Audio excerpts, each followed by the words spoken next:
cold waters, strong currents, but predictable. Ships crossed it daily. They carried goods, they carried people, they connected continents. Now it is different. It has earned a new name. Some call it the Kestrel Expanse, others, more ominously, the Pacific Void. Whatever the name, its reputation grows. It's a place where the expected rules of the sea seem to break down, a place of quiet dread.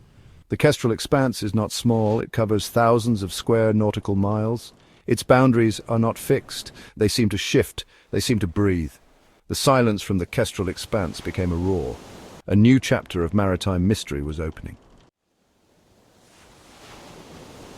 The freighter Oceanos was the first. A sturdy vessel with an experienced crew. It was carrying timber from Canada to Japan. It entered the Kestrel Expanse on a clear Tuesday. Weather reports were calm. No storms were forecast.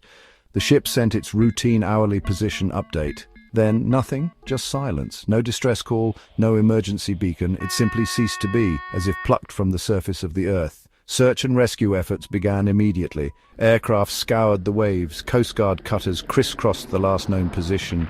They searched for days. They found nothing. No debris, no oil slick, no life rafts.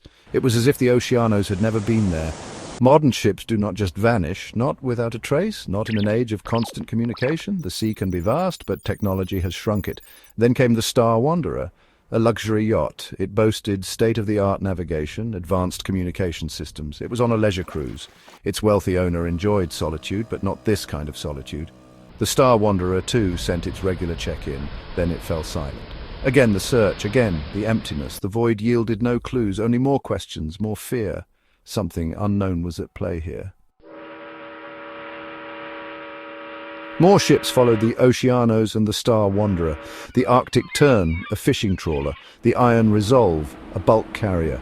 The Sea Serpent, a container ship. Each name added to a growing list. A list of the lost, a list of the unexplained. The common thread was stark. Each vessel disappeared completely, without a single cry for help, without a whisper of its fate. This was the most terrifying aspect, the sheer totality of the disappearance. In other maritime disasters, there is usually something. A fragment of wreckage, a life jacket, an oil slick spreading across the water. These are grim discoveries, but they offer a form of closure. They tell a story. But from the Kestrel Expanse there was nothing. Only the vast, indifferent ocean. It was as if the ships were not sunk but erased, wiped from existence. Insurance companies grew alarmed. Shipping magnates rerouted their fleets. The Kestrel Expanse became a no-go zone. But curiosity, and sometimes necessity, still drew some in. The lack of distress signals was particularly baffling. The disappearances could no longer be ignored. They were not isolated incidents. They formed a disturbing trend. Governments issued official warnings. Maritime organizations held emergency meetings. The media dubbed it the New Bermuda Triangle. Though the parallels were superficial, this felt more sinister, more deliberate. The world was watching, and the world was worried. What force could operate with such impunity in our modern age? Scientific institutions turned their attention to the Kestrel Expanse. Oceanographers, physicists, marine biologists, geologists, each discipline brought its tools, its theories, its expertise. They sought a rational explanation. Rogue waves were considered, sudden methane eruptions from the seabed, uncharted magnetic anomalies. But none of these theories fully fit the facts. None could account for the completeness of the vanishings, nor the lack of any debris. The pressure mounted. Families of the lost demanded answers. The global economy felt the ripples. Shipping routes are the arteries of commerce. A blockage or a perceived threat has consequences. Our eyes in the sky, satellites, they orbit our planet constantly. They observe, they measure, they communicate. They are the silent sentinels of our technological age. They map our weather. They track our climate. They watch our oceans. Could they provide a clue to the Kestrel Expanse? Could they see what surface vessels could not? The hope was a tentative yes. High-resolution imaging satellites were tasked. Radar satellites were focused. These orbital platforms offered a unique perspective. They could survey vast areas quickly. They could detect subtle changes in the ocean surface, temperature variations, current anomalies, even unusual wave patterns. Scientists began to pore over the data. Archives were searched, looking for any unusual readings, anything that coincided with the times of the disappearances. It was a painstaking process, sifting through mountains of information, looking for a needle in a digital haystack. Initial findings were frustratingly normal. The ocean in the Kestrel expanse looked like any other patch of ocean. From space, it betrayed no obvious menace. The currents flowed as expected. The temperatures were within normal ranges. There were no persistent, unusual weather systems. This deepened the mystery. The specialized satellite data was perplexing. It showed subtle temporary deformations of the sea surface, as if something massive was moving beneath, something that displaced enormous volumes of water. These were not static features, they were dynamic. They appeared, they shifted, they vanished, only to reappear elsewhere within the Kestrel expanse. The scientists called them transient subsurface signatures. The media would soon call them something else: the shadows.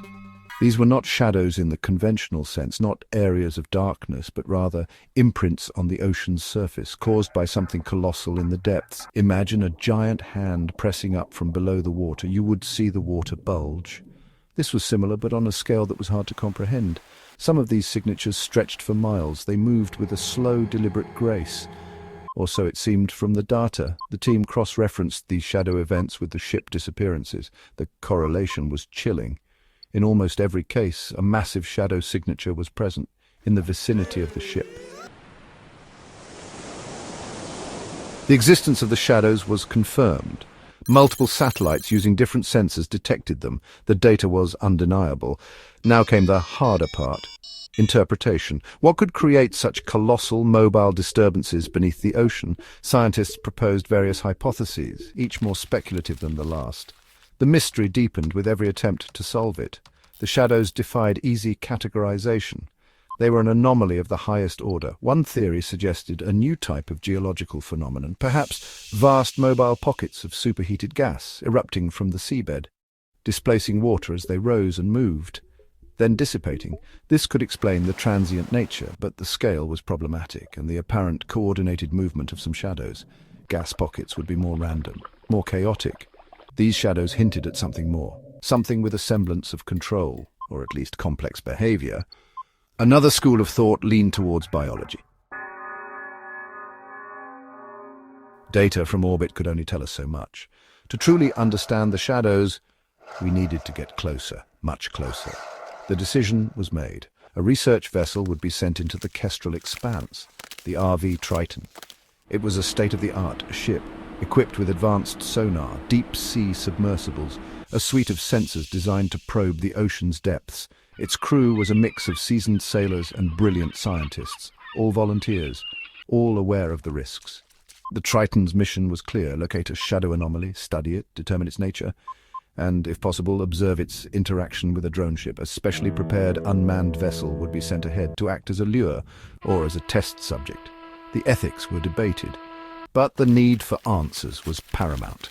The Triton would remain at a safe distance, or so it was hoped. Its journey was tracked by the world. Every update was scrutinized, every report eagerly awaited. As the Triton entered the Kestrel expanse, a palpable tension filled the airwaves. The ship maintained constant communication. Its sensors were active, scanning the waters around and below. Days passed. The ocean remained stubbornly normal. Then the satellites gave the alert. A massive shadow signature was forming, directly in the Triton's path. The drone ship reached the edge of the shadow zone. Its cameras transmitted live footage back to the Triton and to the world. The ocean's surface above the anomaly was strangely calm, too calm, like glass. Then the water began to bulge, slowly, ominously. The drone ship was lifted gently upwards. The bulge grew. It became a vast, dark dome of water, stretching for hundreds of meters. The drone's camera tilted, struggling to capture the scale. Suddenly, the surface of the dome broke, not with a splash, but with a slow, deliberate parting. Something emerged. It was not flesh, not metal as we knew it. It was dark, Impossibly dark, absorbing all light. It was a structure or part of an organism, colossal, geometric in some aspects, organic in others. It rose from the water higher and higher, dwarfing the drone ship. No sound came from it, only a profound, absorbing silence. A silence that felt ancient. On board the Triton, alarms blared, the sonar screens went wild, then they went blank.